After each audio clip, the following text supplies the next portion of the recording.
Good morning, everyone, and welcome to the program. This is Business Morning. We're live to you from Channel's International Headquarters in Lagos, Nigeria. A very interesting programming over the next 1 hour. So let's get seated and get along with the programming. Of course, one of the biggest business news in Nigeria's space is continuing today. Of course, it's now been at least cleared as we speak that there is no takeover of Etisalat, Nigeria, yet by any group of creditor banks or new investors. At least it's been reported while in the media that the industry regulator, the Nigeria Communications Commission, says late yesterday that the operational license of Etisalat Nigeria is not transferable, and that the telecommunication company is still a going concern. Meantime, a crucial all-parties meeting will take place today between the NCC, that's the telecoms industry regulator, the Central Bank of Nigeria, the consortium of banks, about 10 of them, to resolve the Etisalat Nigeria's multi-million-dollar debt burden that's been a subject of restructuring and rescheduling between the telecom operator and the banks over the last days, weeks, and months.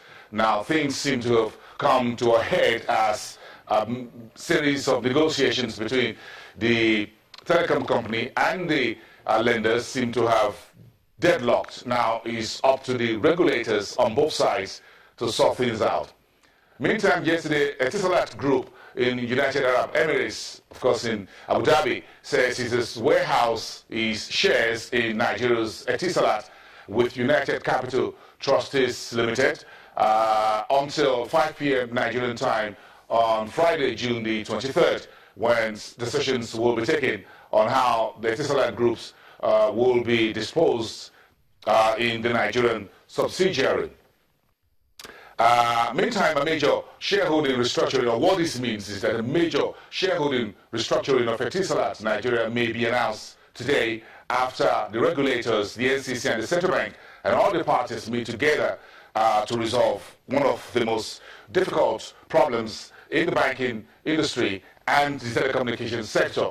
Part of the issue regarding huge billions of dollars of loans in the Nigerian banking sector, and that's a major topic for conversation later today on the program. What are the lessons to be drawn from Etisalat's current debt restructuring program with about a dozen Nigerian banks? And we'll take a look at this with an investment banker trying to unpack that story for us within the hour. Meantime, of course, this is no longer news, but this is news again considering the economic importance of these two roads in Lagos, a trail of two roads, two major economic roads in Nigeria's former capital, Lagos, the country's financial epicenter, set to undergo a complete overhauling decades after they were built and years after the Nigerian authorities moved the capital out of Lagos in the south all the way to the central and called by the name Abuja, called the Federal Capital Territory.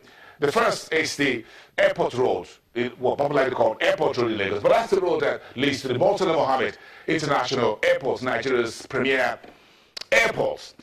And that road will now be repaired and could be a possible tolling, and I can bet that, by the way, that the Lagos state government now being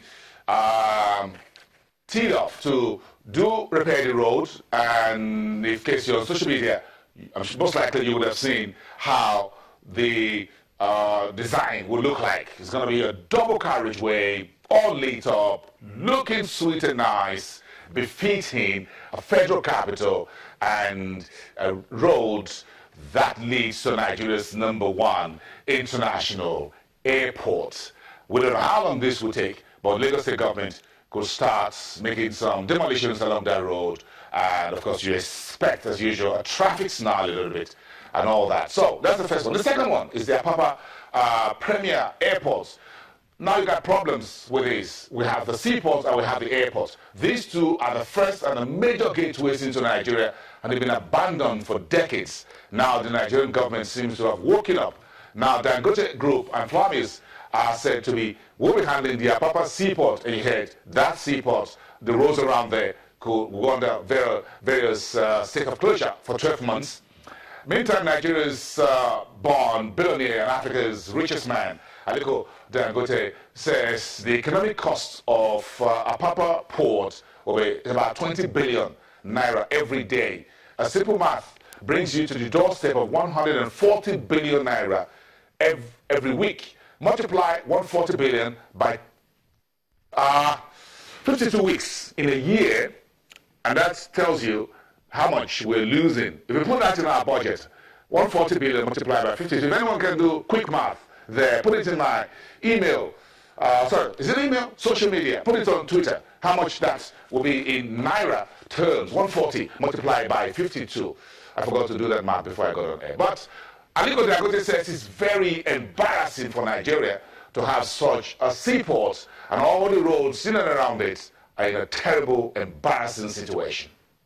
But we've got some good news from the financial markets, and all thanks to Godwin Emefiele and the rest of his team at the central bank. Morgan Stanley Capital International yesterday says he's holding on Nigeria's possible reclassification of the MSCI Nigeria Index to a standalone market status till November 2017, when MSCI will do a semi-annual index review.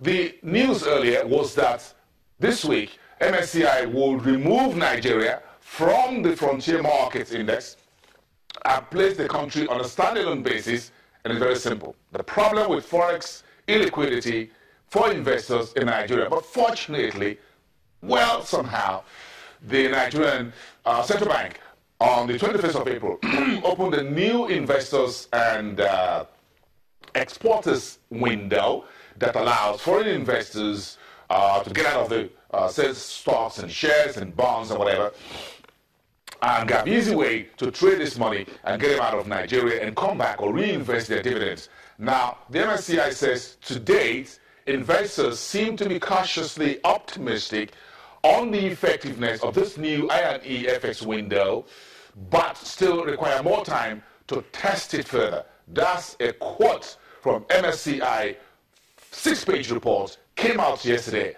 Nigeria included in that report. You have Argentina, you have China, you have Saudi Arabia. But of course, we've got about 3 paragraphs of that mentioning that Nigeria's potential reclassification out of the MSCI frontier markets may be delayed until November 2017, when the MSCI will take a second look at Nigeria and see how our FX market is working. But for now, we've got a breather.